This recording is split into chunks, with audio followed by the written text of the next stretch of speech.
There we are. Good morning, everyone. Welcome to the meeting of the Baltimore County House Delegation on Friday the 13th.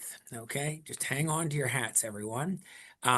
We will be having a briefing from the president of Community College of Baltimore County, Dr. Sandra Kurtenitis. We have 2 bills to hear and 5 bills to vote on. One of the bills has a number of guests, so we're going to try to move with some alacrity, but we're going to get started right away. Dr. Kurtenitis, we know you all too well because you meet with us out of session and in session. And that's, I don't know if all too well or just all very well. And again, you're not on camera, so whenever you. Very nice. I got it. Yeah, John's got that. So Dr. Kurtenitis, without further ado, welcome to the delegation. We sit eager to hear what you have to say. Oh, thank you very much. You know, Is that her or us? Oh, you muted by accident, Dr. Kurtenitis. Or maybe we did. Who knows? You're yes, back. I'm back. Okay.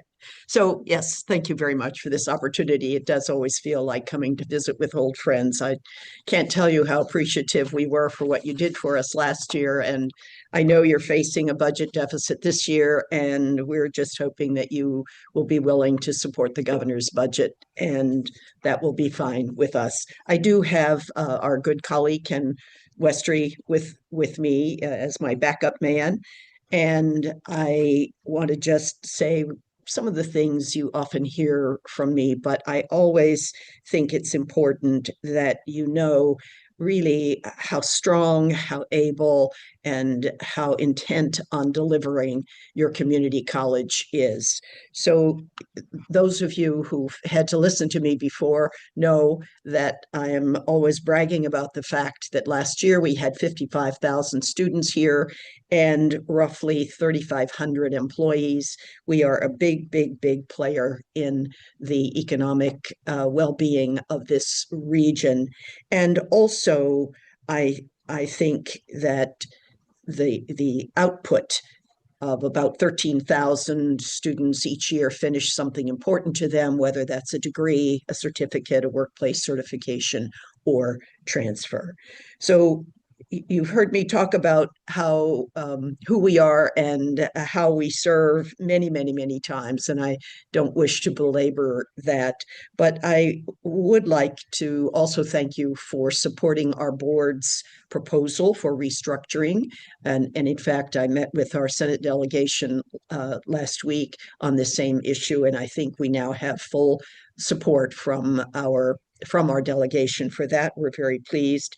And I also wanted to mention that we're doing a couple of really special, we're making some really special efforts that I want you to be aware of. One is that we have totally redesigned our student entry process. We have totally redesigned our retention process. And we are also extraordinarily proud of the fact that 93% of our students last year, of those 55,000 students, were able to attend CCBC tuition free in whole or in part because of the many layers of not just federal support, but the Maryland Promise has been a big contributor to that. The Baltimore County Promise has been a big contributor to that. And the consequence is our enrollment just keeps going up and up and up. So we feel really good about what we are doing. We're making an effort, as some of the delegates know, because you've been talking with us and helping with us. We are planning a big move of our aviation program over to Martin's Airport. And just by doing that one thing, we're going to be able to vastly increase the number of FAA controllers that we educate and certify in a given year. And we are also planning to make a move to begin a new aviation maintenance program, also on the Martin's Airport land, so that we can actually start a whole new program to educate and train aviation mechanics, another area of great need. Just as AI, just as cyber, just as advanced manufacturing, we're doing it all. So let me just stop there. And if you have some comments or questions for me, I'd be glad to try to answer them. Thank you. You're brief, and that's only because we see you so often that you're really just augmenting other things. We had a great luncheon during interim where you had a great deal to show us about what's going on. We're all very proud of the community college and what it does. I know that. We appreciate it. Yes. Okay. Yeah. So I see that Delegate Phillips has his hand up and would like to make a comment or ask a question. Delegate Phillips. Thank you. And sorry, I'm not on camera today, Dr. Kurtnitis, but I had an opportunity to speak with Dr. Perlman and the university system, and he talked about a pilot program that they have going on in Southern Maryland. I guess, and that is, it sounds like a promise program, but to increase the number of opportunities for high school students to have dual enrollment. Are you familiar with that? And is that I wasn't certain whether that was in any way competition to what we've been doing in Baltimore County or complementary of what we were doing in Baltimore County. So I was just in listen mode with Dr. Perlman. Good. Yeah, we're aware that the university system is interested in entering the early college access market. And if they're starting something down in the southern part of the state, we haven't actually begun to have that conversation here. What we are hoping to do, however, is to try to get a kind of a 2+2+2 model in place rather than both the university and the community college competing for early college access. We're big players in Baltimore County.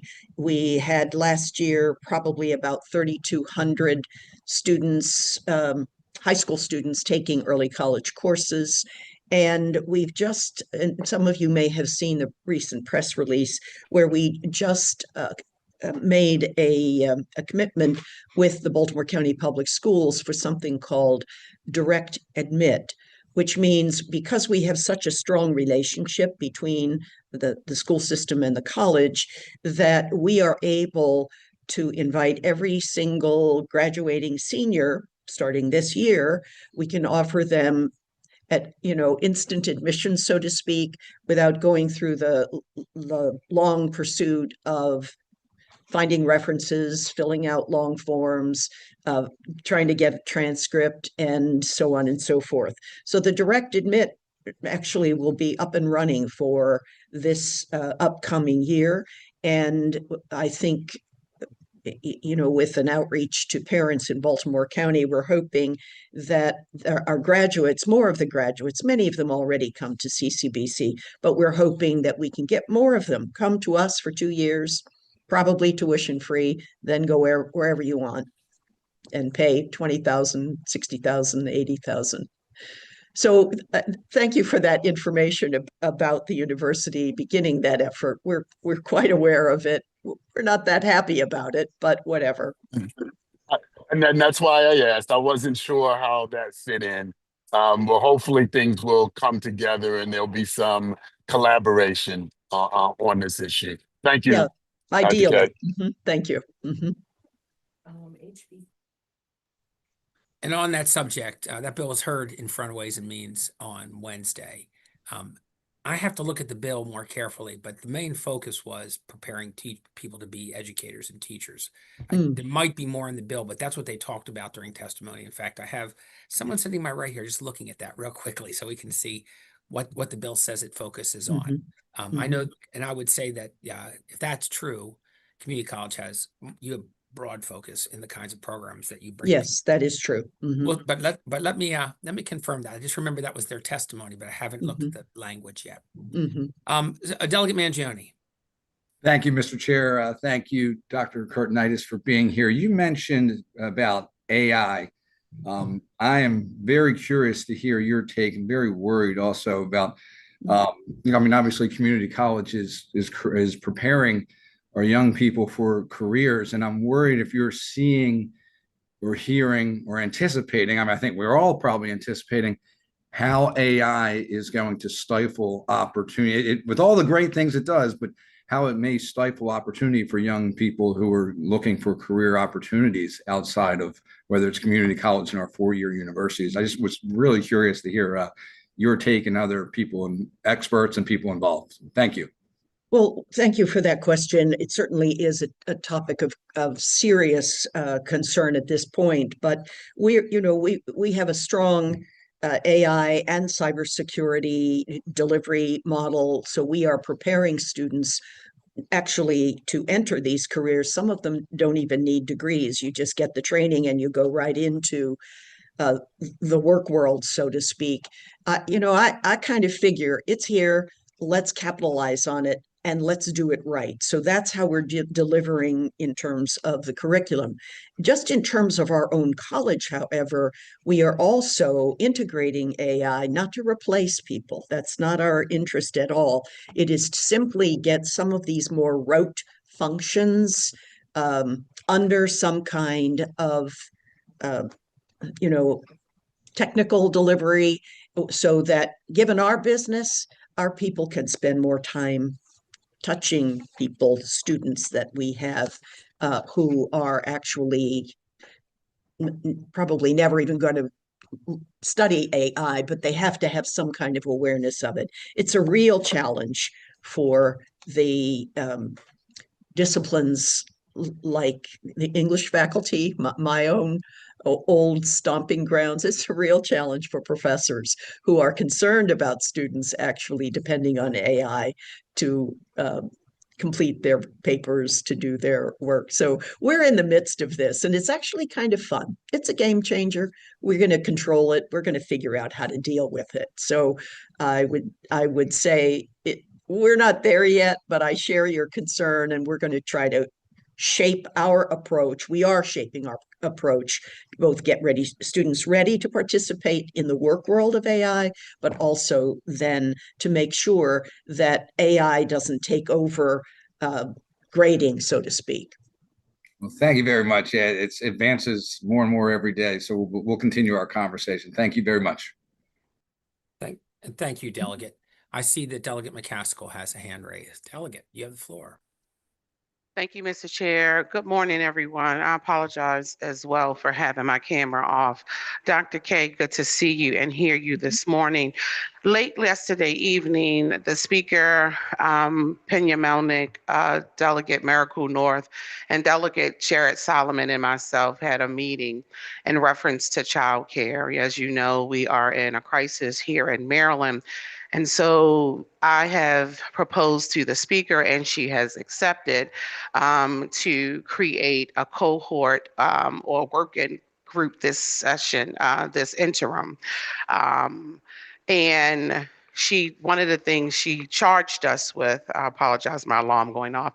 One of the things she charged us with is to reach out to the universities within our state to help us with such a process. I do think, though, that we are missing if we don't include our community colleges.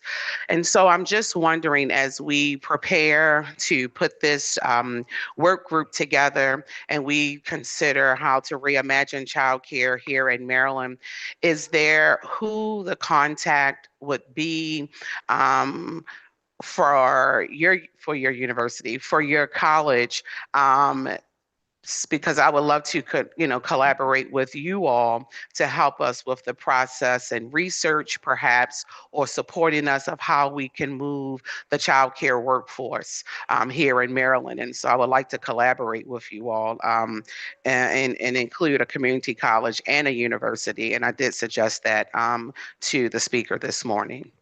Well, I'm quite sure that in our large array of many full and part-time faculty and staff, I'm quite sure we can find one of our folks who has been engaged in either delivery of childcare or perhaps the overseeing of the program that we do have. So please have your aide contact our office. And in the meantime, I'll work to see who my folks might identify as a participant. We'd be glad to help. Okay, perfect. Thank you. Thank you, Mr. Chair, and thank you, Dr. K. All the best for the rest of the semester. Thanks. Thanks. Thank you, Delegate. I don't see any other hands raised. I won't say that we have all of our questions answered, but for right now, it seems that we're pretty satisfied and glad to see you. I'm going to let you go, but do you want to make if you want to make a parting gesture here? I We'll take do, it. I do, I Thank do, you. I do, I because saw this little finger going up. Ken just reminded me, Okay. you know, we've shown, I think some of you have seen our special video of the little gal from CCBC who was the Metallica scholarship winner who got to meet them. She's now a truck driver making $28 an hour. So what he wrote on the piece of paper is something I do want to just put in front of you again. The next generation of millionaires will be skilled trades workers. And we're yeah, that's from the Metallica, one of the singers from Metallica, but that's very much a part of where we are going. And I think you can count on us to make sure, because we already have a huge a menu of trades offerings. If you know, if you can count on us actually to not only work to continue, but also to expand our trades delivery. And so I think you're already helping us with some of that with the welding and trades building that we're putting up on the Dundalk campus. And we'd really love to have some help with our expansion of the aviation maintenance program as well.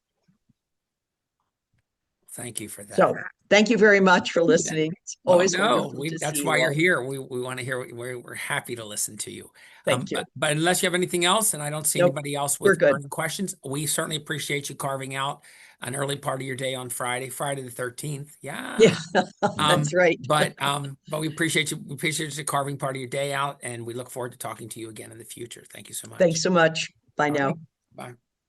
All right, that concludes the briefing part of our schedule. We're going to move into bill hearings at this time. We have two bills to hear. The first bill is House Bill 791. This is Baltimore County Residential Real Property Moratorium on Assessment Increases and Review of Assessment Practice and Methodology. Nice long title. And the sponsor is Delegate Long. Delegate Long, are you there to testify on your bill, please? Yes, good morning. Good morning. Sun's in my eye, but that's all right. Good morning.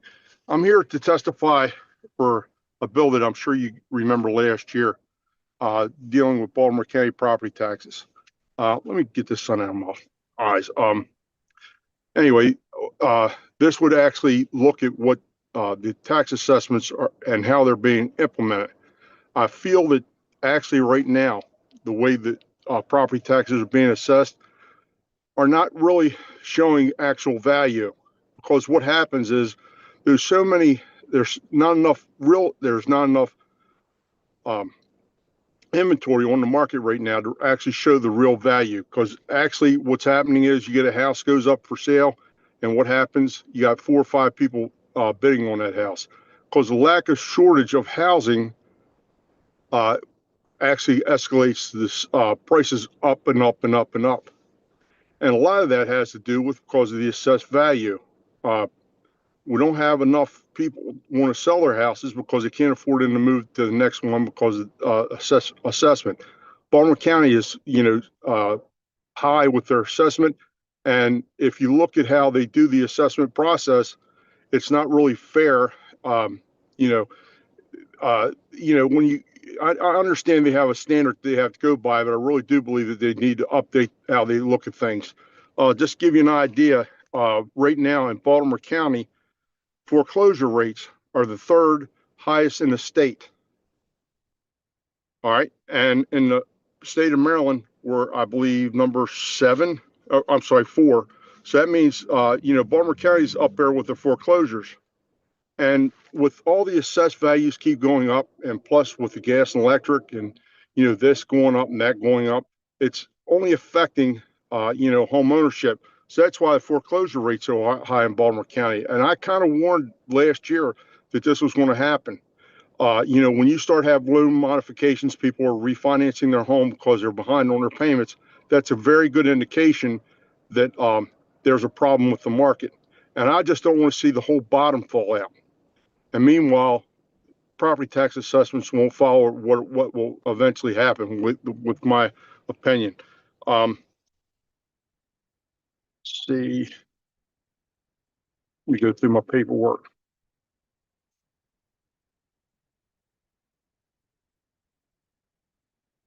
I really do believe that we need to look at this really strong. I know that the testimony last year was that the gentleman says that even if they did it, would cost $250,000, and they didn't feel that there would be enough to justify spending the $250,000 to have a third party come in. But I have to disagree with that. The whole methodology with the way the assessments are put in, we need to revamp that.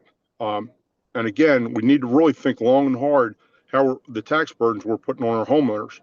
And that's one reason we don't have no first-time home buyers.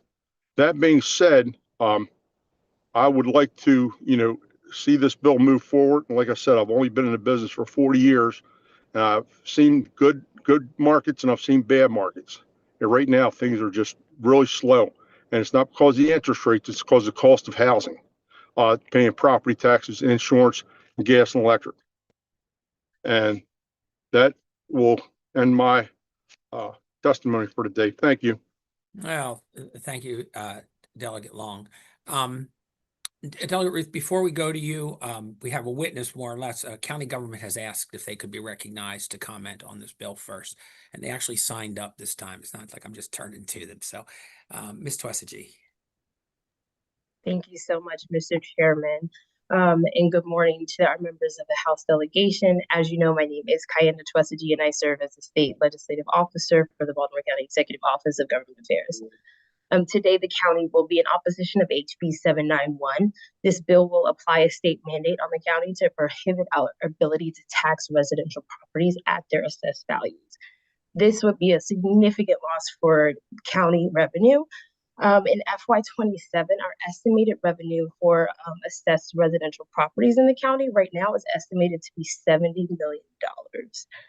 So this, as we all know, property tax is one of our main source of revenue. So in this emergent budget crisis, we will be requesting the House delegation to provide an unfavorable report for HB 791. Thank you for the time, Mr. Chair.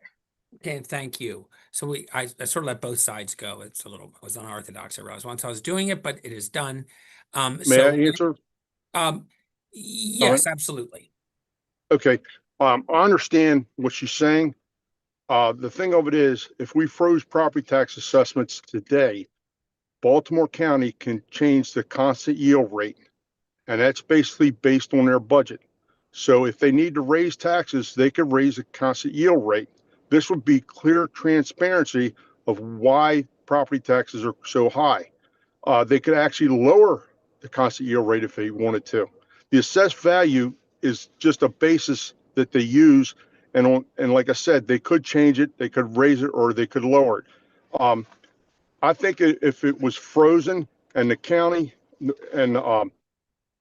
actually have to start looking at their spending a little bit more, I think we could save taxpayers some money.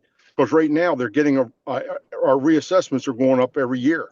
Yes. So they're getting a raise for their taxes every year. So why not let Baltimore County deal with their budget the best way they can? Right now they're getting raises regardless whether they need it or not. And that's, I just want to say, but anyway, the constant yield rate can be lowered or raised, and the county has that ability. The county council does. Thank you. Adjustment to constant yield. Delegate Ruth. Thank you, Mr. Chair.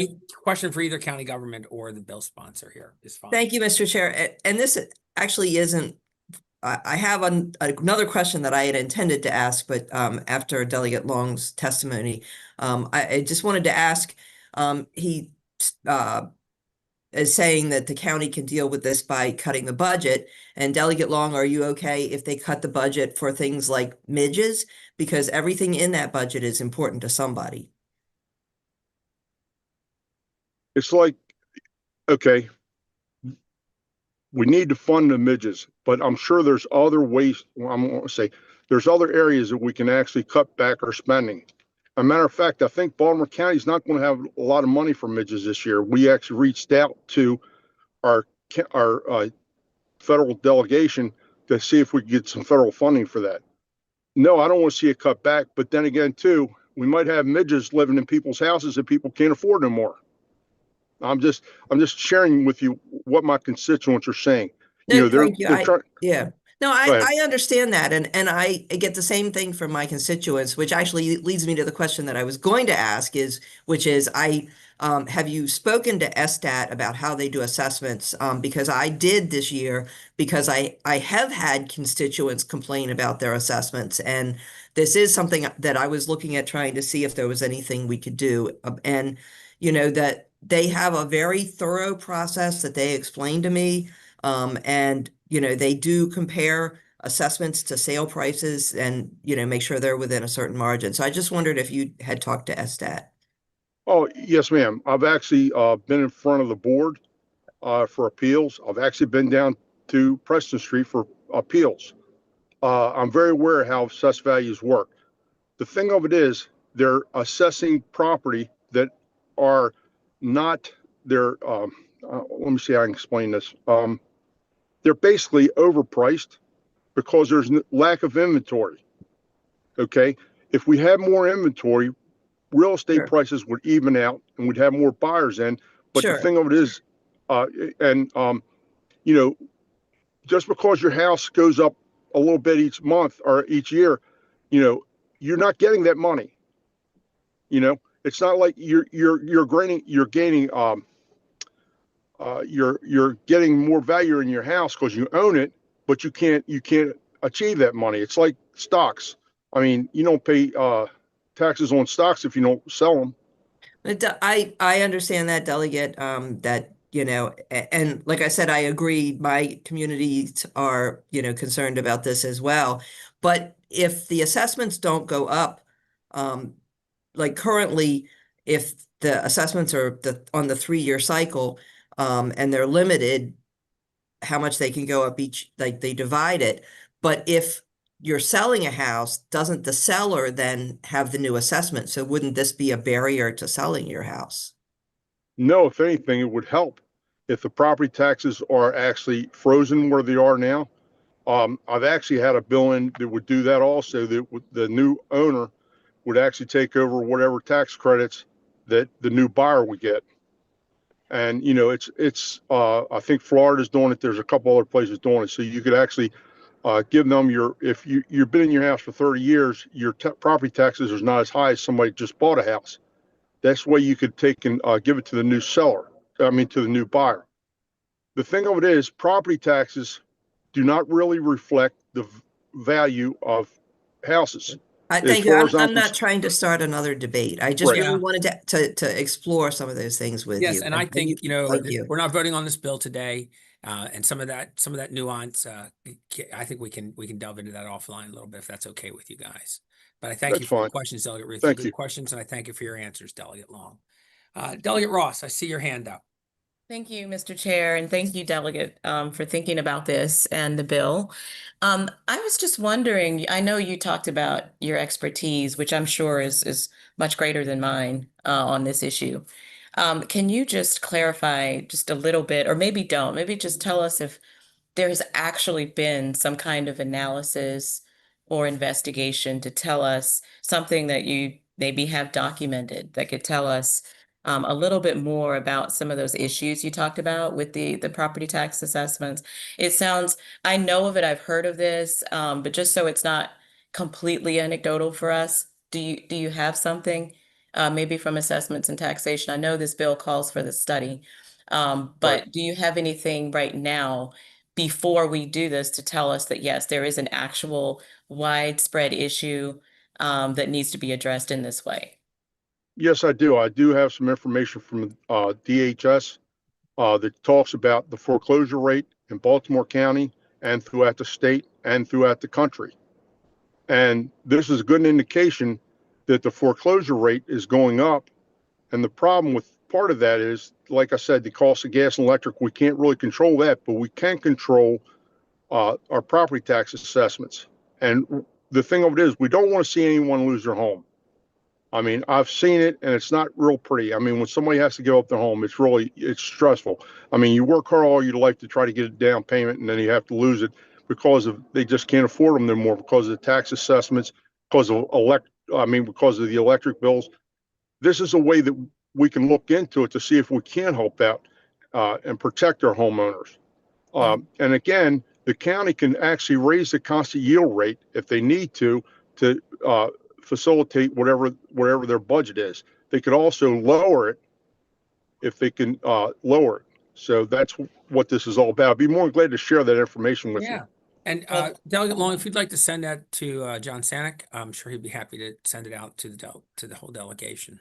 Well, that would be We great. sure will. Thank you, Okay, Mr. Chair. thanks. We Delegate sure Long, will. are you satiated there with questions? You good? Yep, I'm good. Thank you. Thank you. Delegate Guyton. Thank you, Mr. Chair. Thank you so much, Delegate Long, for bringing this bill. This is something that I have heard more about this year in this assessment than ever before. And having seen a lot of these bills and increases with my own eyes as people bring them to me, it does seem, although it's anecdotal, that that the assessments have shot up in an unsustainable way this cycle. And I want to thank you for bringing the bill, but I'd like to direct my question to the county if I could. Yes, indeed. Please do. Okay. My question is for them. Do you have information on average how much assessments have increased over this past cycle, and the number of appeals that have been filed? And when people do file those appeals, how often are they actually getting some relief? Because I know there's a system in place for appeals, but I honestly am not sure how successful those are. Well, thank you so much for your question, Delegate Guyton. I cannot speak to right now the change in assessment values between this year and the previous year. What I will say is that I can go back to our Office of Budget and Finance and ask if they do house those records. But more than likely, if we are speaking of a change of assessments in homes throughout the county, that is usually housed with the state. But what I can still do is go back and I can get you some information. Again, there is a process for appeals, but again, I don't have that information on hand, but I can provide you with whatever relevant information that we do have on the county side. Sure. Thank you. I would really appreciate that, as I think many of my colleagues would. This is an issue that seems to be exploding somewhat more than folks would expect at this time. And it may be, as Delegate Long suggests, because of a lack of inventory. At the same time, if the assessed value isn't anywhere near what you could actually sell your house for, then he's correct. You're paying taxes on something that you will never see. So I would like more information about that. And just for the record, I think at least a study on how this is done and how it might be made more transparent would be very interesting, and I would probably support that. Thanks, Delegate Guyton. I don't see any new hands up at this point, and so we've asked several questions. I think this then concludes the hearing on House Bill 791. We'll now move to House Bill 1140, Baltimore County Board of Education membership alterations. This is a bill submitted by Delegate Forbes, and Delegate Forbes, you have the floor. We have several people testifying on both sides after you're done. Thank you, Mr. Chair, and thank you, Madam Vice Chair, and good morning, everyone, and thank you for this opportunity to share HB 1140 with you. This bill would change the makeup of the Baltimore County Board of Education to 9 elected members aligned with the county council districts and 2 appointed members. A little bit of history, if you're not aware, but prior to 2018, the Board of Education in Baltimore County was all appointed positions appointed by the governor. There was a grassroots movement for 3 legislative sessions, and in 2014, SB 290 was passed, which created a hybrid board, 7 elected members by councilmatic district and 4 appointed members appointed by the governor through a school board nominating commission. The nominating commission has 19 members in it today, 1 member from each of our legislative districts, and different community organizations like the League of Women Voters, the NAACP Baltimore County, the PTA Council, and the Teachers Association of Baltimore County. They get together and vet candidates and pass names to the governor to appoint for those appointed positions. So what changed? In 2024, the voters voted to expand the Baltimore County Council from 7 to 9 members. And they did that to better reflect the county's growth, diversity, reduce the number of constituents each council member serves, and create opportunities for more candidates to run for office. So beginning with the 2026 election, Baltimore County voters will elect 9 county council members. So for all those same reasons, I think we should increase the number of elected members to our Baltimore County Board of Education. This bill will bring more elected members to the Baltimore County Board of Education, which brings more democracy. When people are elected to represent, they are held accountable by the communities they serve. Increasing the number of elected board of members decreases the number of constituents each board member serves, so they can be more effective in their representation. Aligning the districts with councilmatic districts is cost efficient. Misaligned districts require additional work by the Board of Elections and additional voting precincts. In my testimony, I've hyperlinked to the January 7th Board of Elections meeting where they discuss making the maps for the 2026 election. And it requires 15 additional precincts because every precinct has to have its own unique ballot for the voters there. So they had to add 50 in the 2026 elections. There will be 7 elected members of the school board and 9 elected council members. So with the misaligned districts, they added 15 precincts, which means additional rent, additional staff, additional training, and additional equipment for each of those precincts. My bill does not change the election. As that work has been done, it would elect 9 members in 2030.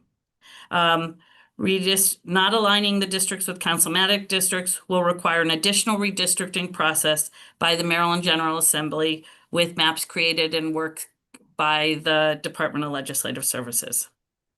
Having board members and council members share a constituency allows easier, more collaborative relationships as they share the same constituency.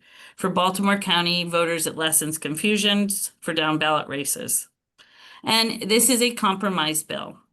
This legislation preserves 2 appointed members who will be appointed by the governor from nominees chosen by the nominating commission.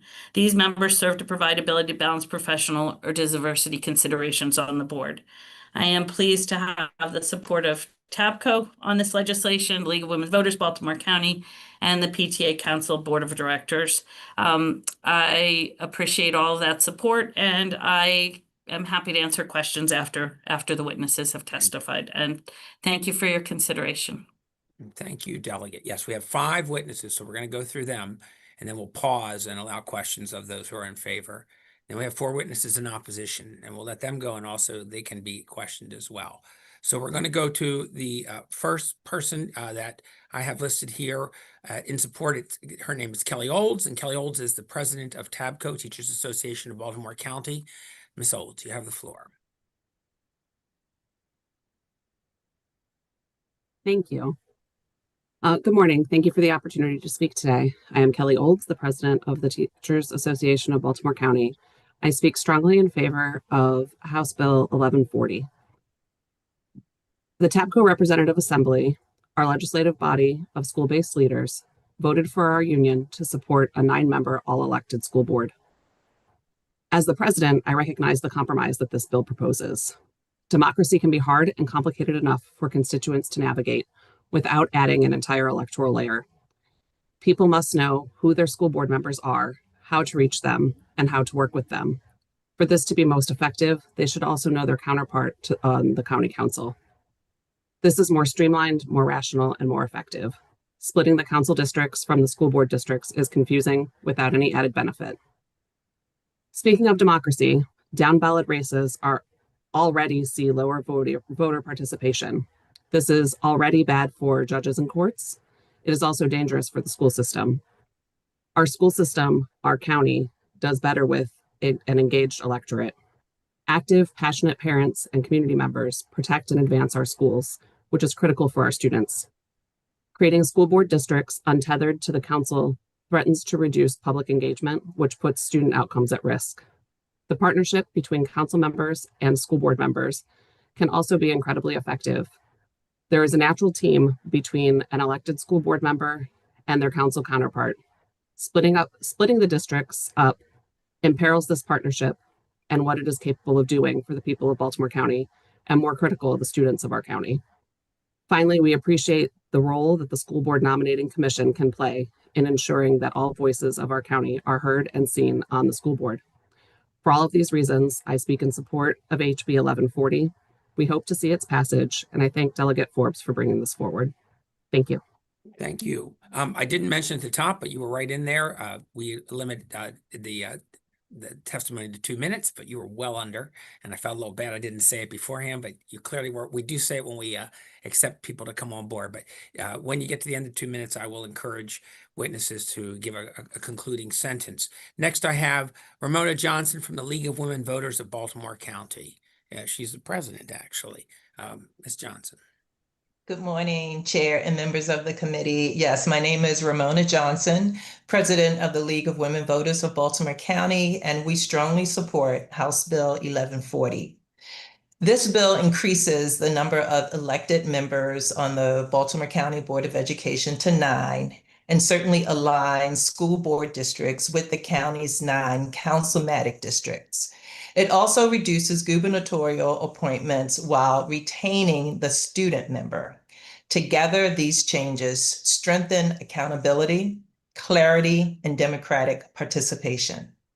Expanding elected representation gives voters a stronger voice and a clear path to hold board members accountable. Elections are transparent and provide a more direct, democratic route to diversity than appointments alone. Aligning education and councilmatic districts reduces voter confusion and promotes collaboration between council members and Board of Education members serving the same communities. This alignment improves coordination on capital funding, transportation, and school construction, while helping resolve issues more efficiently. The County Council's expansion to 9 districts advanced representation and racial equity. The school board structure should reflect that same commitment to fair and consistent governance. The League has long supported democratic access to the Board of Education, including our advocacy for the hybrid model adopted in 2014. House Bill 1140 is a logical next step, and we respectfully urge a favorable vote on House Bill 1140. Thank you for the opportunity to testify. And thank you very much. Next, we have Yar Sheikh in support. Thank you very much. Delegate Ebersol, thank you for the opportunity, Chair Ebersol, Madam Vice Chair, and the entire delegation. Research from the Brookings Institute highlights that school board elections enhance accountability, encourage board responsiveness, influence representation on boards, and align board priorities with community educational goals, all of which create a governance environment more conducive to positive student outcomes. This is exactly why governance matters. Maryland law charges the Baltimore County Board of Education with core responsibilities over policy, the budget, and school property, and broader duties like setting policies and strategic planning. Families benefit when the people exercising those powers are clearly elected, accountable, and easy to identify on the ballot, especially in down-ballot races where voter roll-off is well documented as elections get longer and more complex. In the last Board of Education member election, we saw a drop-off from the Baltimore County voters who voted for governor at a rate of 27%, the drop-off for who voted for board members. Council members in the new 9 districts will represent fewer residents, which should in turn enhance responsiveness, The same should be true of the county's Board of Education members. Misalignment of districts dilutes advocacy and undermines geographic equity. Moving toward a 9-elected, map-aligned board improves accountability in plain terms. Parents know who represents them. Voters can reward results or demand change. And elected members have strong incentives to show up, communicate, and advocate, including for the local funding and governance partnerships that Baltimore County relies on to sustain progress. Thank you very much, and I would urge you to vote in favor of 1140. Thank you very much. We got the clock going. Isn't that beautiful music? I thank you for your testimony. Next, we have Mary Taylor in support, please. Good morning, Chair Ebersol and members of the Baltimore County delegation. My name is Mary Taylor, and I'm a Baltimore County resident active with BCPS since 2020. Through community advocacy, I've worked with parents, educators, and local leaders to strengthen representation, accountability, and equity in our schools. I'm speaking in strong support of HB 1140, sponsored by Delegate Kathy Forbes, and I'd like to thank her for bringing forth this important legislation. This bill would align our 9 school board districts with our 9 councilmatic districts, creating a fairer, clearer, and more efficient governance structure. Voters deserve consistency. Right now, residents navigate between 2 different maps, one for county council and another for the school board. Aligning them ensures communities know exactly who represents them. The 9-district model maintains racial and geographic equity with 2 majority Black districts and 1 majority minority district. Smaller districts will also strengthen connections between families and school board members. Having followed BCPS closely, I know how crucial coordination is between the Board of Education, the County Council on budgets, school construction, overcrowding, staffing, safety, and transportation, just to name a few. Aligning districts will make this collaboration more effective and responsive. I urge you all to please give HB 1140 a favorable report, and thank you for allowing me to speak today. Thank you for carving out some time to testify. Our final witness in support is Amy Adams, who lists herself as representing the Baltimore County Parent and Student Coalition. Amy Adams. Good morning. Thank you, Chair Ebersol, and good morning to the delegates. I want to take this opportunity to thank Delegate Forbes for bringing forth this compromised bill. We are very much in support of creating 9 education districts that align with the 9 newly created councilmatic districts while retaining the 2 governor appointments and the student member of the board. Many of the witnesses said all of the facts that support this bill, so I'll just reiterate them quickly. It simplifies the down ballot elections, providing voter information easier and boosting participation in races that often see a drop off in participation. The same rationale for expanding the county councils applies here. It increases racial and ethnic representation and to match the changing demographics of our communities. More districts enable representatives to serve smaller number of constituents, which can foster a greater accountability. Our group advocates for fiscal responsibility within the school system, and the same principle extends to county government. Aligning districts reduces the cost through simple redistricting processes and eliminates the need for additional precincts, voting locations, and differentiated ballots. Since BCPS relies on the county government and Maryland for funding for capital projects and school construction, transportation, and public safety, the alignment of the council members and the board members is more efficient, and it helps with advocacy for their constituents. So we really hope that you support HB 1140. We appreciate this bill being brought forth, and we think it just makes sense. Thank you. Thank you for coming, and thank you for your testimony. That concludes the testimony in favor. So at this time, if there are questions from the delegation, either the sponsor or the people who have testified in favor would be able to answer them or try to answer them. Yes, and I see Delegate Grammer with a question. Thank you, Mr. Chair. I just wanted to ask if Ms. Johnson and Ms. Olds could email me their contact information so I could follow up offline. Okay, thank you. Delegate Bhandari. Yeah, thank you, Mr. Chair. It's a wonderful bill. I'm thinking, is this change primarily about improving democratic clarity, or are we confident it will materially improve governance of BCPS? And I have one structural clarity question. If the alignment is the core goal, are we comfortable locking school board governance permanently to council boundaries, even if future enrollment patterns diverse? That would be my first question. Okay, are you directing that question at one person in particular, or may any person? Any person. Okay, we'll see who wants to step up here. I'll step up. The council districts, like our districts, are redrawn every 10 years. And so the number of constituents that the school board members would represent would change with the council districts, but they have to be in line like our districts are.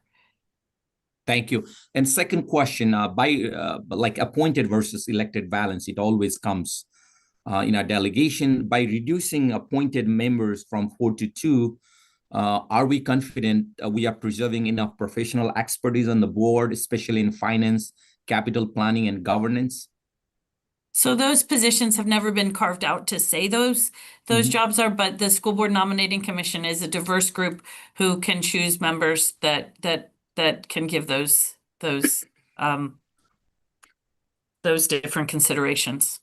The last question. Thank you, sponsor, for a wonderful response.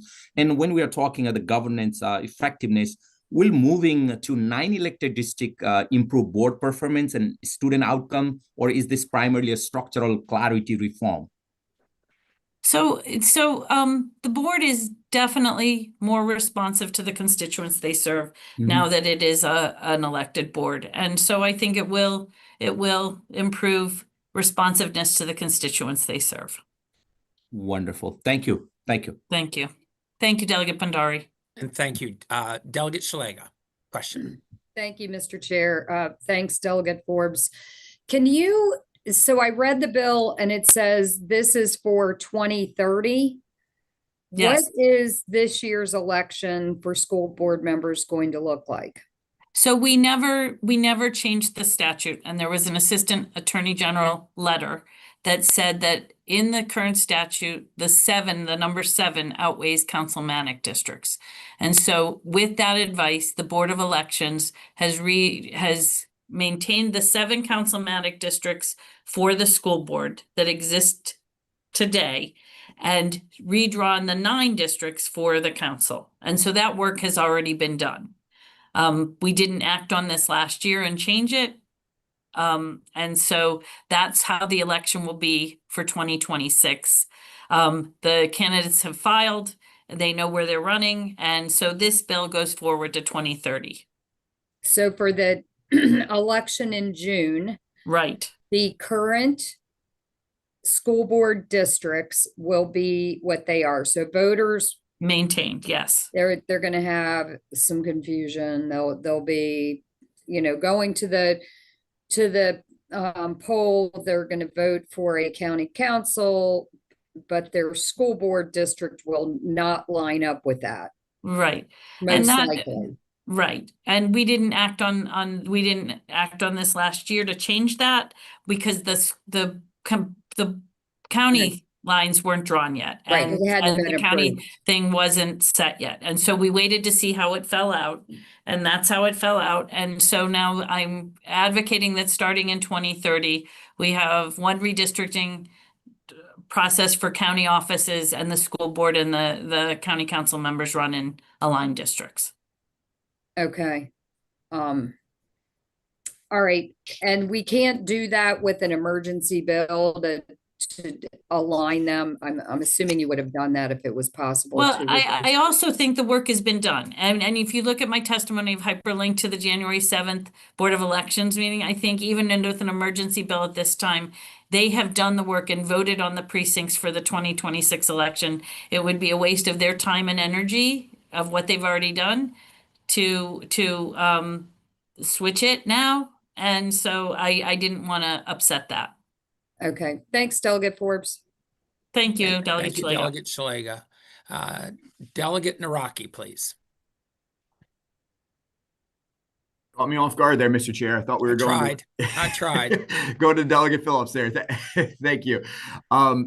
Delegate Forbes, this is probably a question for you. As you are undoubtedly well aware, during the past several years, not only when the Baltimore County Council initially redrew their maps after the last census, but also in this process, there's been discussions of lawsuits. I believe actually a couple of years ago, there was a lawsuit actually filed when they redrew the maps around the census. Would this bill, because it aligns those, preserve possibly just sort of one lawsuit in the future if there is a lawsuit? Because without this, as I see it, you could have a lawsuit about the way the council maps are drawn. You could also have a lawsuit about the way that school board maps are drawn. Is that how you're kind of seeing this? So like if there was a lawsuit, there'd be one, not two?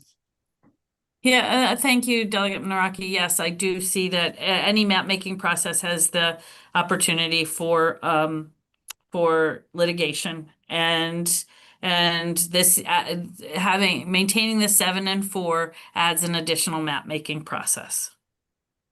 And so, and Delegate, just to follow up with that, I assume anytime you have litigation, there are costs incurred to the county, right? So, you know, there's lawyers' fees, things like that that have to occur in that process.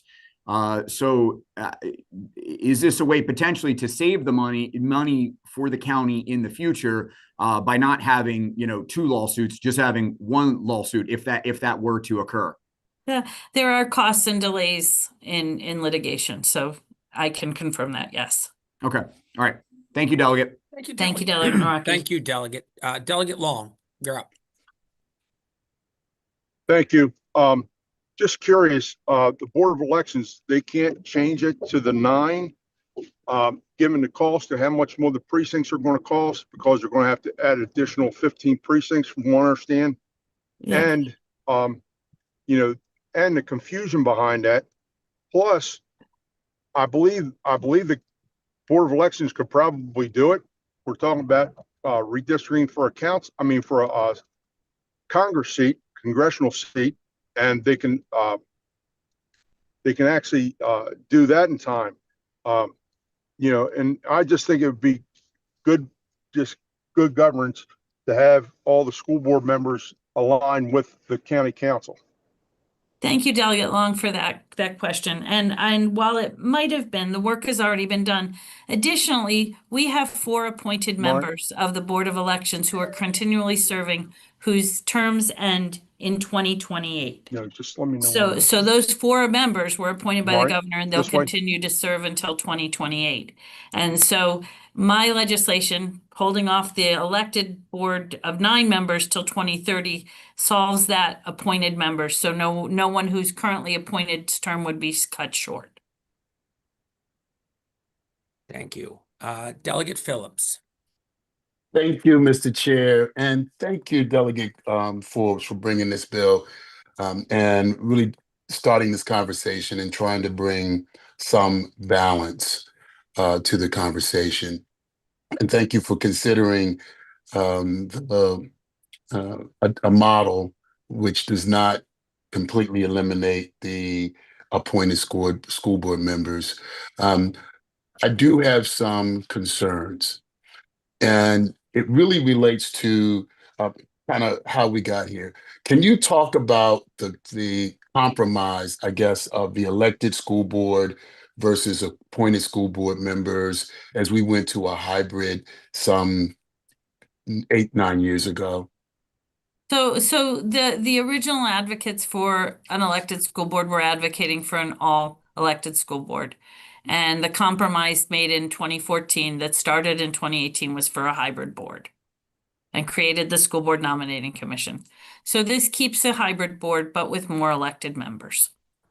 And with the now 9-2, that balance is less aligned. Would you agree with that? I would agree with that. Yeah. And there's a lot of research that talks about fully elected school boards and an increasing politicization and polarization based on more national issues than local issues. Are you aware of some of that research? I have, but I don't believe that we've seen that in our Baltimore County school board elections. But that is a case. And are you aware that with fully elected, now won't be fully elected, but more elected positions than fewer, there's a higher turnover rate in administration for school boards. And I can provide some of that data. Yeah, I'd be happy to look at that data and discuss it with you further. Okay. All right. So I understand and I appreciate it. The polarization just what's happening with us nationally gets me a little concerned about imbalance of electeds versus appointeds. And because I get concerned that this is, and I know I'm all for the democracy, but I think with our school systems, we have to be very careful about that balance. Thank you so much for your thoughts, Delegate Phelps. I appreciate them, and I look forward to talking with you further. Thank you. Thank you. Having a very productive discussion here. I appreciate it, all of you. We now, I see no more questions for those who have brought the bill or were in support of it. So now we move to the opposition. I want to remind each witness you have 2 minutes, and we'll start with Marisol Johnson, please. Good morning, Chair and members of the committee. My name is Marisol Johnson, and I respectfully urge you to oppose House Bill 1140. I offer this testimony as a former board member of the Baltimore County Board of Education, who was appointed by both a Democratic and Republican governor. Having served under administrations from both parties, I have experienced firsthand the integrity and balance that the current structure provides. These are 2 competing visions for you. SB 40, HB 41 preserves the current structure of 7 elected board members, 4 appointed members, and 1 student member. It separates school board districts from county council districts, establishes a regular redistricting process after each census, and ensures districts are substantially equal in proportion in population beginning in 2026 and 2030. HB 1140, however, reduces appointed members from 4 to 2. This change is unnecessary and risks politicizing school board governance. While this may appear to simplify governance, it would fundamentally disrupt the balance, representation, and stability that currently serves Baltimore County Public Schools. The current structure strikes an intentional balance between elected and appointed members. The appointed members represent the entire county, not just a single district. In a system where resource allocation can become a zero-sum game very easily, having members represent and responsible for an entire system ensures broader and more equitable decision-making. Without that balance, more affluent or politically organized districts may hold a disproportionate influence.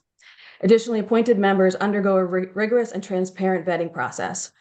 This multi-layer review ensures expertise, diversity and perspective, and accountability, regardless of which party holds the governor's office. At its core, this debate is about stability, fairness, and maintaining a governance model that works. While HB 1140 disrupts the structure of the school board, weakens governance by reducing the number of appointed seats, undermines equity, and potentially injects political pressure on the school board, HB 41 preserves the structure voters expect. It does not expand the board, does not reduce appointed positions, and does not politicize the school board. Yes. For these reasons, I respectfully request an unfavorable report for HB 1140. Thank you very much. Next, we have Marietta English, please.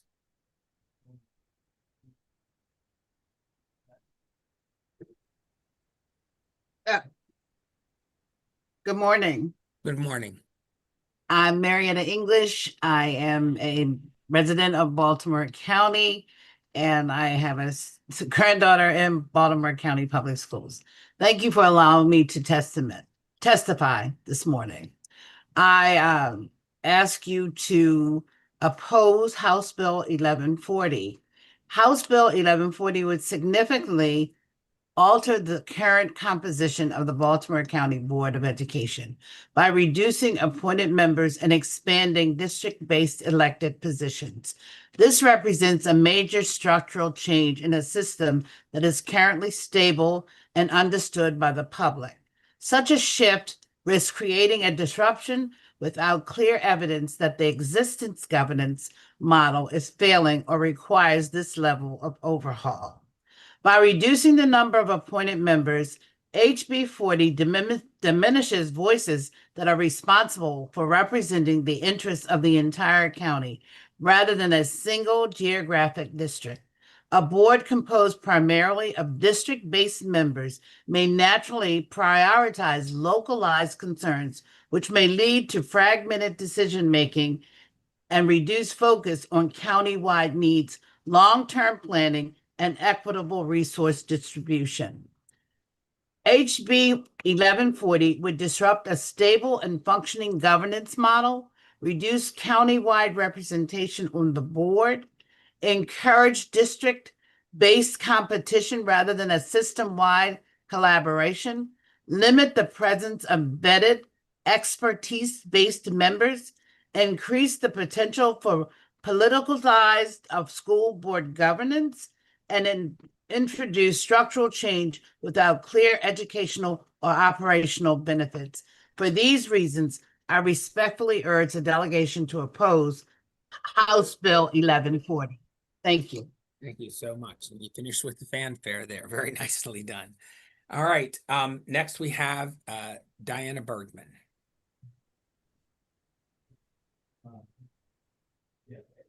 Is she on? Yeah. Okay. Ms. Bergman, are you there? Are you prepared to testify? Yes. Okay, you're up. Can you hear me? Yes, we can. Hi, I'm Diana Bergman. I'm probably one of the few folks in this room that has witnessed in the last 18 years the work of Board of Education boards throughout the country. Regardless if it's been a fully elected board, a fully appointed board, or a hybrid board, I've come to the conclusion that the most effective board is a Board of Education is one that's fully appointed or at least majority appointed and fully vetted. I was a Baltimore County BCPS parent, a Baltimore County employee, a Spanish interpreter for Baltimore County Public Schools, and I probably haven't missed much meetings in Baltimore County Public Schools since 2012. I saw the transition of going from a fully appointed board to a fully hybrid elected board. Okay, and with the same reasons that Delegate Phillips mentioned about the polarization that we're seeing, that is something I witnessed across the nation. Okay, even right next door, Carroll County Public Schools brought Maryland to the top 6 state of banning books. That was not in the best interest of students and educators. 32 rounds of unable to make a decision regarding who they were going to select board leadership. I saw the same thing happen with Baltimore County, where we had multiple times the elected hybrid board not be able to select their board leadership. And the worst part of all is the policy that was introduced last year, where we allowed ICE in Carroll County's Board of Ed, they allowed ICE to enter schoolhouses. So the priority should be students and educators. Right now, Baltimore County has about 300 teachers they're going to have to let go, and the focus should be on figuring out how to keep those educators educating our students. Instead, we're talking about board membership when the work was already done. I mean, let's focus back on the students and how we support our teachers and our students and make sure that we're doing what we were supposed to do. Do what's in the best interest of kids. Put leadership in there that can make decisions. Thank you. I'm in opposition of this bill. Thank you very much, and thank you for concluding your testimony. Last person to testify in opposition is LaFawn Porter. LaFawn Porter, you have the floor. Thank you, and good morning, Chair and members of the delegation. I'm here to testify. I come to you as a parent of 2 students or 2 children that graduated from Delaney High School.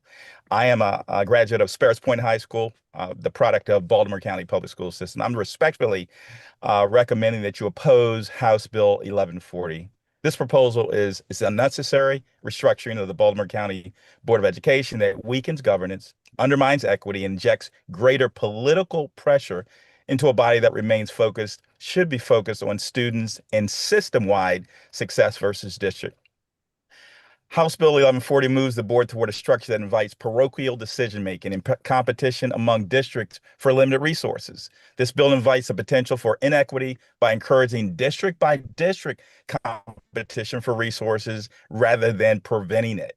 Expanding the number of elected seats while reducing appointed positions will inevitably increase political pressure on board members. HB 1140 moves the board in an opposite direction and risk turning educational decisions into political exercise and increased politicalization of the school governance. Most importantly, HB 1140 offers no clear measurable benefit to students, educators, or family.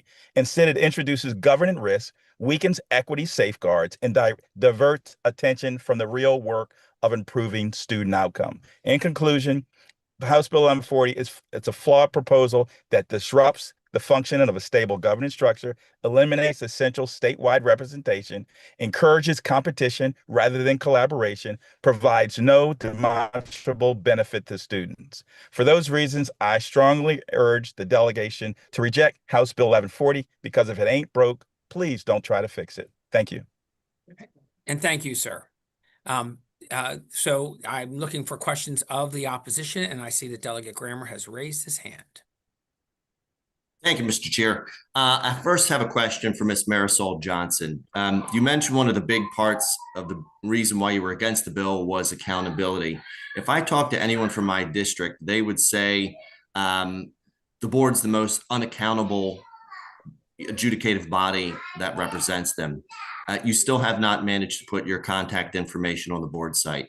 So how would continuing to maintain the structure of the board as it is now, seeing that it's, excuse me, guys, seeing that it's so demonstratedly has zero accountability, why would we oppose this type of reform knowing that you failed so? That's my first question. Ms. Johnson.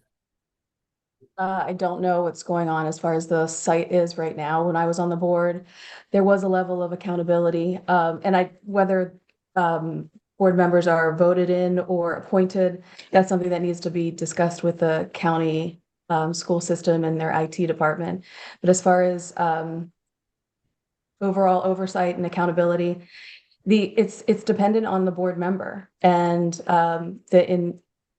the 4 appointed board members, like I mentioned before, their vetting system is a lot more comprehensive than it was when I was appointed. And so I think that if we keep the four broad members appointed, then that'll I'm sorry, I didn't think I was going to get any questions. That will allow for a larger and deeper vetting system to keep the equity and accountability in our county.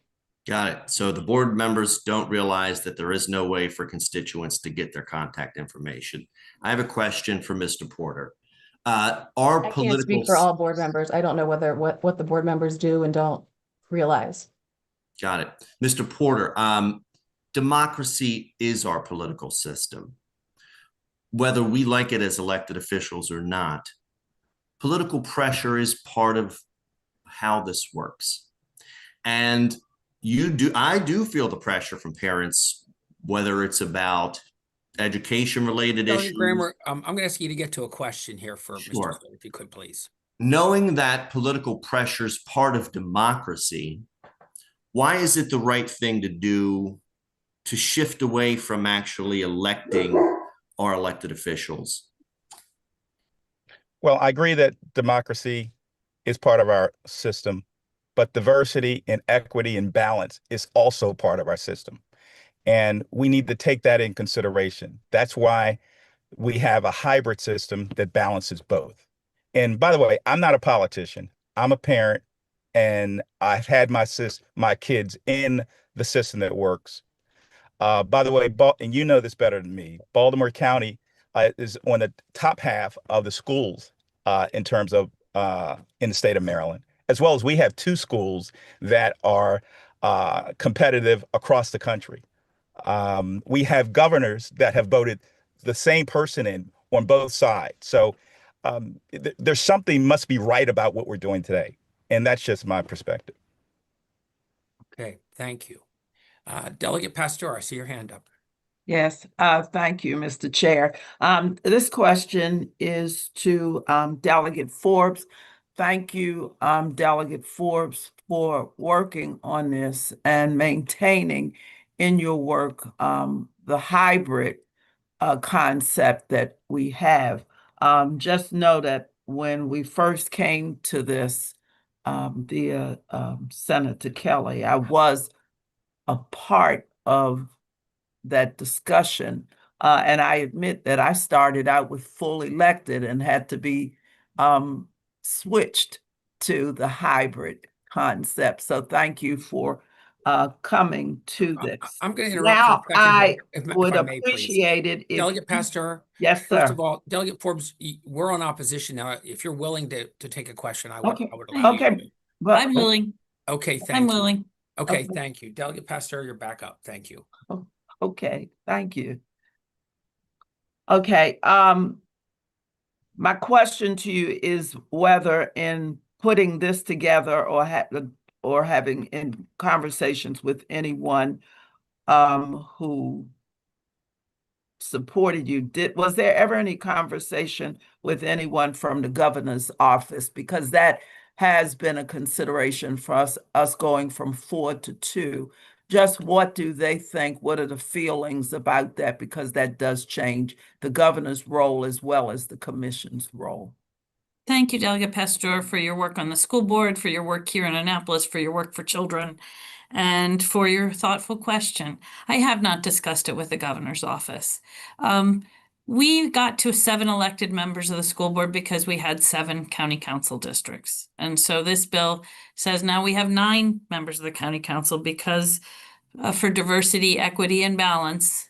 And so my bill proposes we have 9 elected members of the school board. We have 4 appointed currently, and we have the largest school board in the state of Maryland. And so I didn't continue with 4 appointed because there was a loud cry from all corners that the school board shouldn't get larger. So I looked for a way to keep the appointed positions, but also align the with the goals of the 9 new councilmatic districts. Okay, thank you. Thank For you. keeping it at that. I would like to see, since we have 2 years before the appointeds need to be changed and 4 years before there's another election, and that you didn't try to tamper with that at all. Maybe there's some further discussion just on that end, because there was initially. Thank you, Delegate Forbes, again.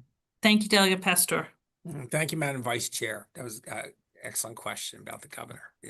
I have spoken to them, but I haven't gotten an answer yet, to be honest with you. I think that's all the questions we have for the opposition. I don't have any further questions for Delegate Forbes at this time. And so I believe that will conclude our hearing on House Bill 1140. We'll take that up in subcommittee. Okay, we now move to voting. We have a handful of bills, and I think probably can manage these if we do pretty well. We're going to start with House Bill 579, property tax partial exemption for credits and seniors.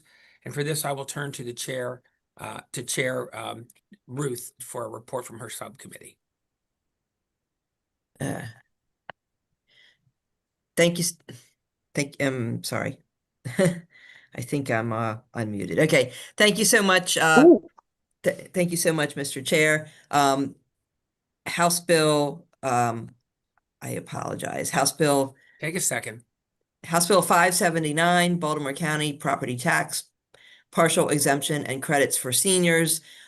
This bill would exempt the first $50,000 of assessment of a dwelling in Baltimore County from the state property tax if the homeowner is at least 65 years old and qualifies for the homestead property tax credit, altering the calculation of the homestead property tax credit for a homeowner in Baltimore County who is at least 65 years old, requiring that the governing body of Baltimore County to grant a credit against the county property tax imposed on certain real property if the homeowner is at least 65 and has certain qualifications, et cetera. And so the Community Affairs Subcommittee voted unfavorable on this. Would it be appropriate to make a motion or at this point, or should we as long ask? as I'll give a chance. I don't think we're going to start to do this if there are no amendments being offered, and I didn't get an indication of any. So we're not going to ask the county to weigh in again, or only if somebody wants them to. This is sort of third reader. We're voting, and we can have discussion. But if you can go ahead and make a motion. Okay, the motion is unfavorable. Okay, and do I have a second on the motion from the subcommittee? I move favorable, and if I might. Delegate Long. We Yes. already have a motion of unfavorable on the floor. I'm waiting for a second on that, if there's one, please. Mr. Chair. Yes. Mr. Chair, I second the motion. Thank you. Okay, so the unfavorable motion has been moved and seconded. Now time for discussion. Because he is the sponsor, I'm going to let Delegate Long go first. Yes, I did talk to Delegate Ruth about possibly amending this bill, eliminating the $50,000 credit to make it more palatable. We want to make sure that our seniors are kept in their houses. I mean, I'm willing to negotiate. Like I said, I talked with her and she said that at this point they didn't want to negotiate anything. So unless this body has a interest in holding this until another time and doing an amendment to eliminate the $50,000 tax credit, and that's really, about what I've got to say. I understand we need to ensure that our seniors are protected. Thank you. Yes, thank you. I did wait before the motion to see if there were amendments, but I didn't hear any. So right now we're in the middle of a motion unfavorable on the bill as it was presented. Delegate Mangione. Thank you, Mr. Chair. I was going to say I do motion to move favorable, but my question would have been for the subcommittee. That's out of order. Delegate I understand. Mangione. You can suggest that you're favorable, but we're in the middle of an unfavorable motion right now.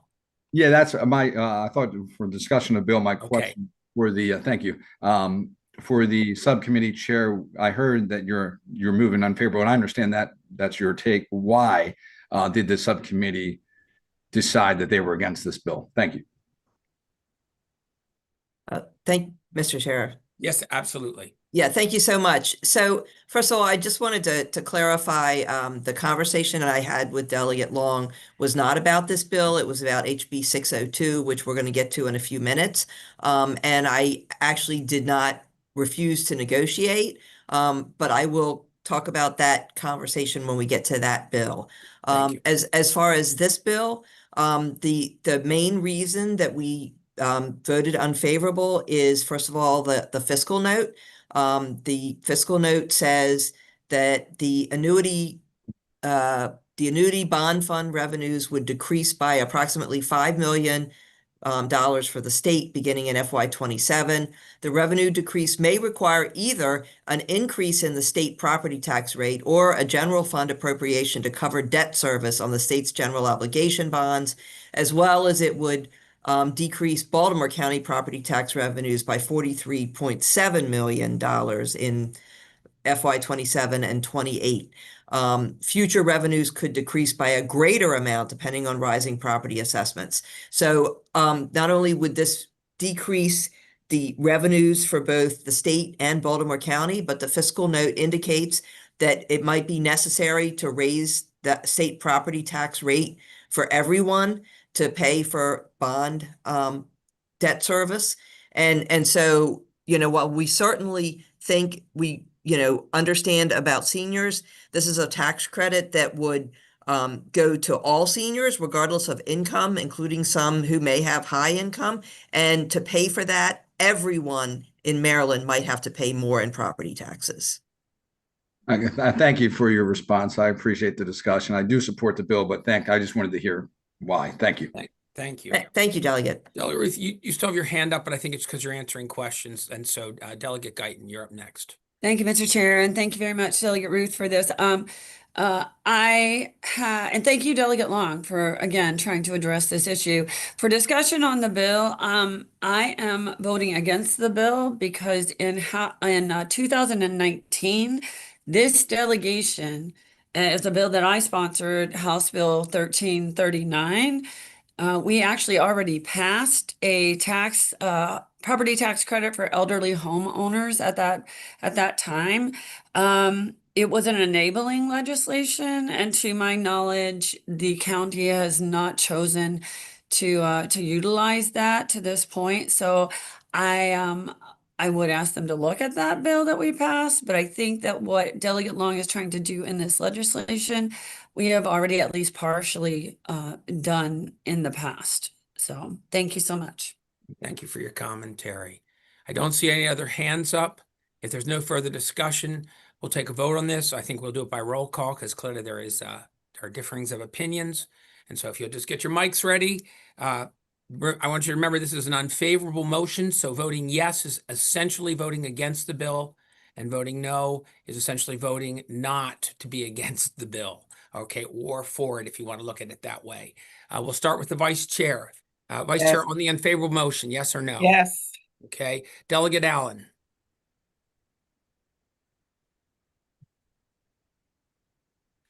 Yes. Okay, Delegate Bendari.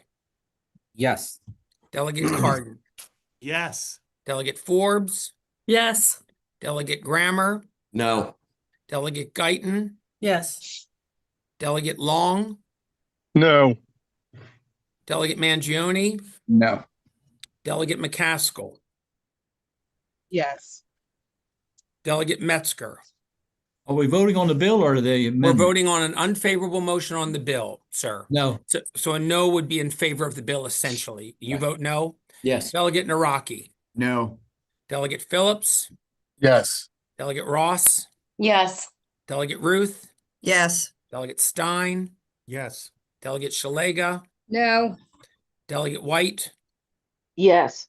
Okay. I'm going to confirm this with the recording secretary. I count 12 votes supporting the unfavorable motion.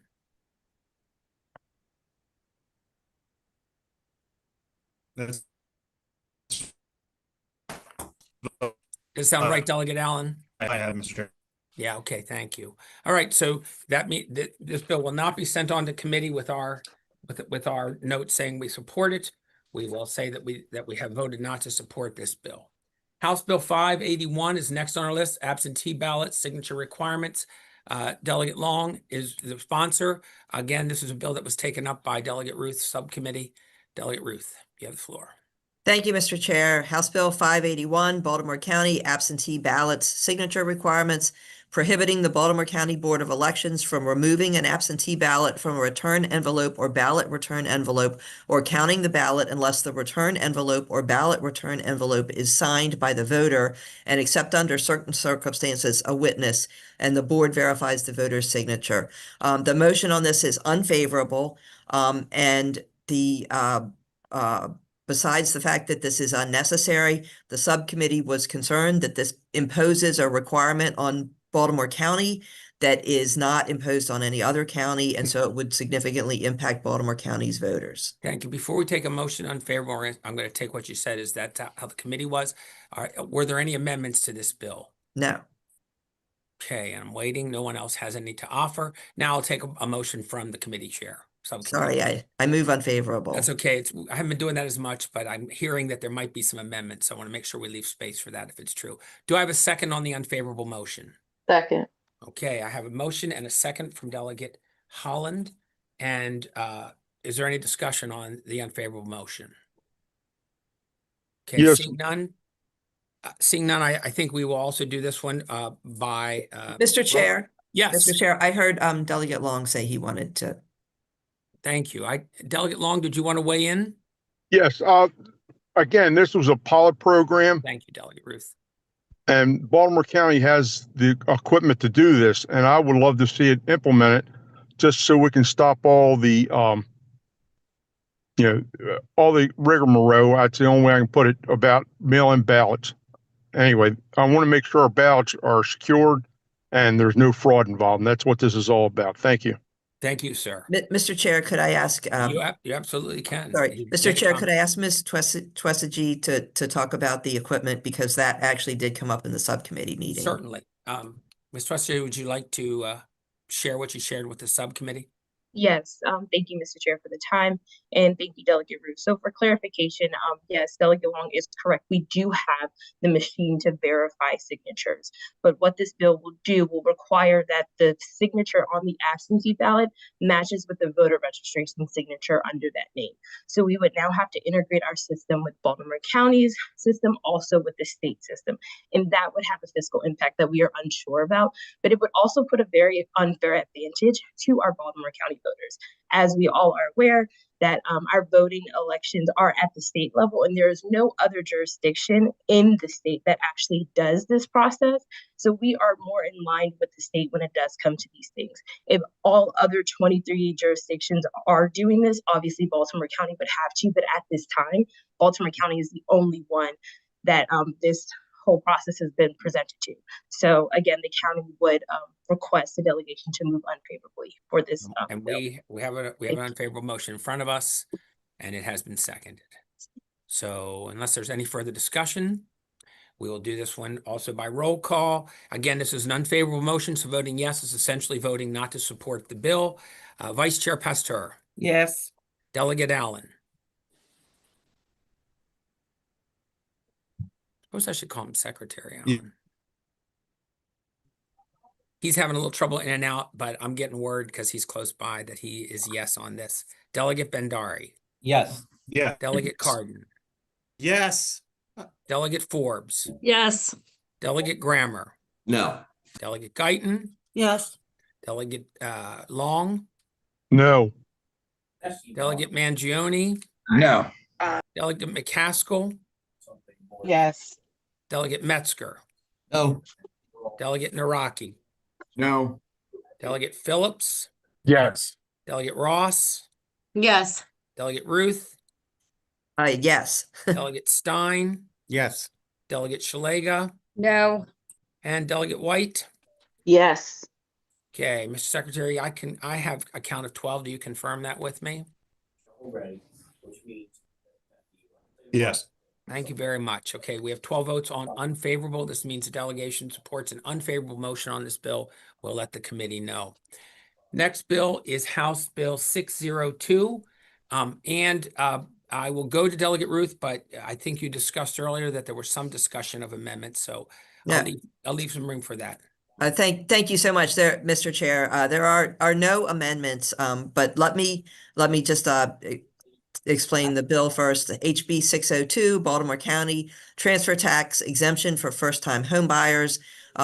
It basically exempts first-time home buyers from the transfer tax that is paid when houses are sold.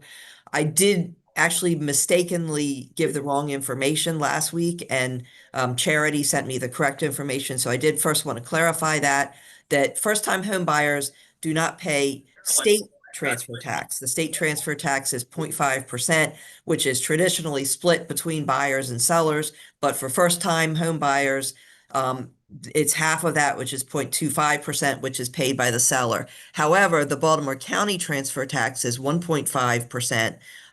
And that is what Delegate Long's bill addresses, and first-time home buyers do pay that. However, I'm sorry, there would be a fiscal impact on this as well.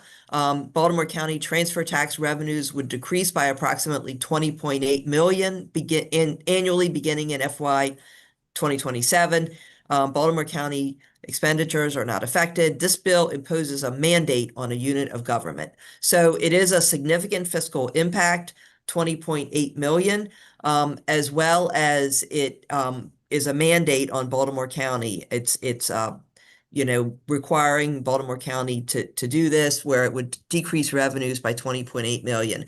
This subcommittee has a lot of sympathy. We all, want to encourage home ownership, and, to do what we can to encourage home ownership among first-time home buyers. However, we did not want to impose a mandate that would cause such a deep cut in the county's revenues. The conversation that I had with Delegate Long, as I recollect it, was that he asked if we could amend it to be a study. And I said that we were not going to, the subcommittee was not going to do that because there would also be a fiscal impact to doing a study. However, we did talk to Ms. Twizigi during the subcommittee meeting and expressed our interest in Baltimore County looking into, on its own, whether the transfer tax is a barrier to home ownership, how much it's a barrier, and whether there's anything we can do to reduce that. So the motion on this, sorry for going so long. Yeah, and let's just hold on a motion to give Okay. Delegate Long a chance. Delegate Long, do you have an amendment to offer on this? No, I do not. Okay, thank you. After talking to Delegate Ruth, she said they would not entertain any amendments, so I didn't produce any. Thank you. Okay, thank you. All right, now back to the chair, sorry. Thank you, Mr. Chair. And so the subcommittee regretfully moves unfavorable. Okay, we have an unfavorable motion on House Bill 602. Do I have a second? Second. I have a second from Delegate Bendari. Is there any further discussion on the unfavorable motion? Okay, seeing none, I feel like these bills, we're going to go through roll calls on them. Remember, again, this is an unfavorable motion, so a vote of yes is essentially against the bill. A vote of no is you're not against the bill. You might actually be for it. Delegate Vice Chair Pasteur. Yes. Secretary Allen. Yes. Delegate Bendari. Yes. Delegate Cardin. Yes. Delegate Forbes. Yes. Delegate Grammer. No. Delegate Guyton. Yes. Delegate Long. No. Delegate Mangione. No. That sound like a no. Delegate McCaskill. Yep. Yes. Delegate Metzger. No. Delegate Naraki. No. Delegate Phillips. Yes. Delegate Ross. Yes. Thank you. Delegate Ruth. Yes. Delegate Stein. Yes. Delegate Shalega. No. Delegate White. Yes. I count 12 votes in favor of the unfavorable. Mr. Secretary, do you confirm that? Confirm, Mr. Chair. Okay, so we have moved unfavorable on House Bill 602. We will let the appropriate committee know that we're not in support. Okay, House Bill, the next bill is House Bill 603, Baltimore County Homestead Property Tax Increase and Credit Increase. I'm sorry, let's get this right. Homestead Property Tax Credit Percentage. This is another one that was before Delegate Ruth's committee. Delegate Ruth, you have the floor, and I just want to check real quickly. Before she talks, but we'll do it after she speaks. Are there any amendments on this bill? Okay, not seeing any. Delegate Ruth, you have the floor entirely then. Thank you, Mr. Chair. So House Bill 603, Baltimore County Homestead Property Tax Credit Percentage. This would require the homestead property tax percentage in Baltimore County to be 100%. What that means is the homestead property tax credit is to compensate for rising assessments, and that the law allows counties to choose. So the state cap is 110%, which means that essentially that the credit means that nobody's assessment will rise more than 10% if you are living in the home, only for people who are living in the home. However, the law allows counties to set a percentage anywhere between 100% and 110%. And Baltimore County's is currently 104%, which means that if Baltimore County, if your assessment and you live in the home and your assessment rises more than 4%, it's capped at 4% by this credit. Setting the property tax credit percentage to 100% means that assessments will not rise at all. So this is another way basically of, stopping the assessments from rising at all. While certainly none of us want our property tax assessments to rise, the fiscal note says that Baltimore County's tax revenues would decrease by approximately 19.5 million annually in FY 27 and 28. And so, first of all, this is again a mandate on Baltimore County that would be a significant cut in property tax revenues. But in addition to that, doing that this way in a law mandating the county to do it is not the way it's done for any other county. The law allows counties to set the percentage, and the way that the law works is the county sets the percentage and they notify the state of what that percentage is, and then SDAT handles that. No other county is set in state law what the percentage is. So the motion from the subcommittee is unfavorable.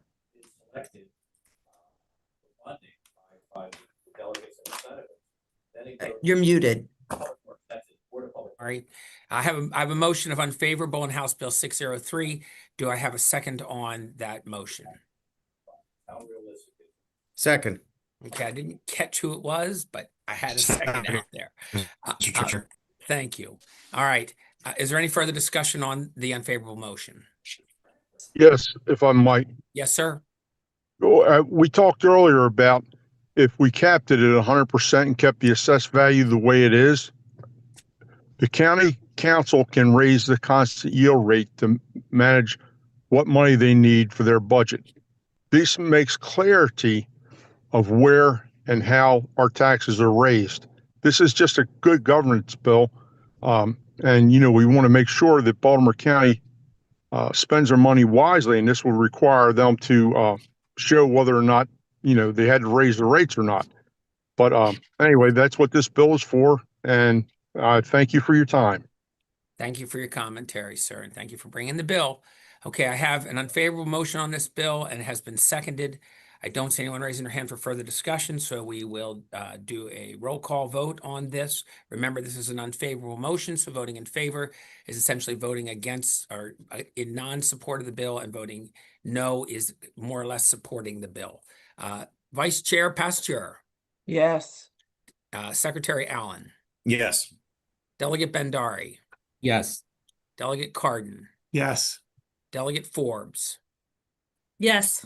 Delegate Grammer. No. Delegate Guyton. Yes. Delegate Long. No. Delegate Mangione. No. Delegate McCaskill.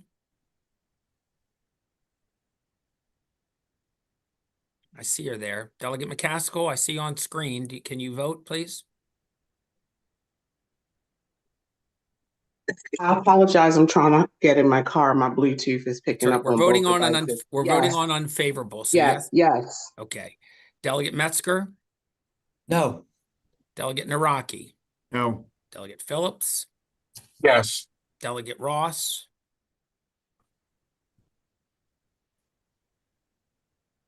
She on? Yes. Okay. Delegate Ross, are you there to vote? Sorry, yes, on the unfavorable? Yes, that's correct. This is unfavorable and you're voting it. You're supporting that with a yes vote. Delegate Ruth. Yes. Delegate Stein. Yes. Delegate Shalega. No. And Delegate White. Calendar. Yes. Okay, similar to the other ones, I count 12 votes that support the unfavorable motion. Mr. Secretary, you concur with that? I concur. Thank you very much. All right, so we will also send that information to the appropriate committee. We have one more bill. I think this one's going to be just a tad easier. House Bill 732, Baltimore County Code of Public Laws. And I turn to Chair Carden for this one, please. Thank you, Mr. Chairman. This bill is essentially a technical bill. Every 10 years, Baltimore County must update its local code because it is a charter county. There are express powers delegated to them by the General Assembly because their code or any supplements contain laws enacted by the General Assembly. When they update their code every 10 years, the General Assembly has to approve the updated code. This bill provides that approval and reflects the same language that was taken, the actions that were taken back in 2015 and in 2005. Both times I remember voting in favor of this bill. Mr. Chairman, the subcommittee voted unanimously to support this. However, one of our subcommittee members was not there, but I'm assuming that she would also support it. In any case, you have a majority. Yes. So do you want to make a motion on behalf of the subcommittee, please? I'd make a motion in favor. Okay, so we have a favorable motion. Do I have a second on that? Second. I have a second from Delegate Ruth.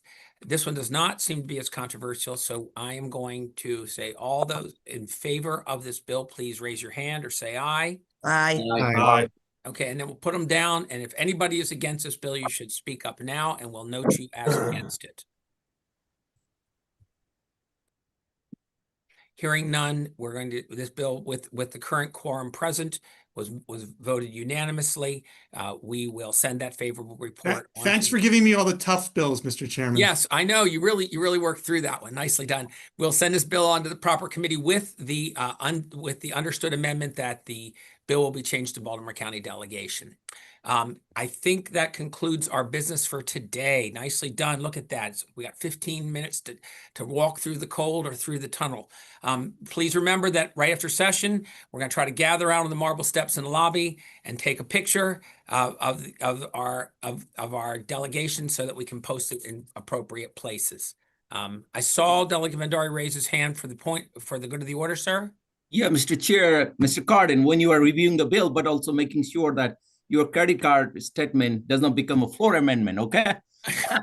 I don't know what that means, but nonetheless, we are on the record on that, okay? So thank you all very much. I'm going to quickly adjourn this meeting before anything else like that comes up. See you on the floor.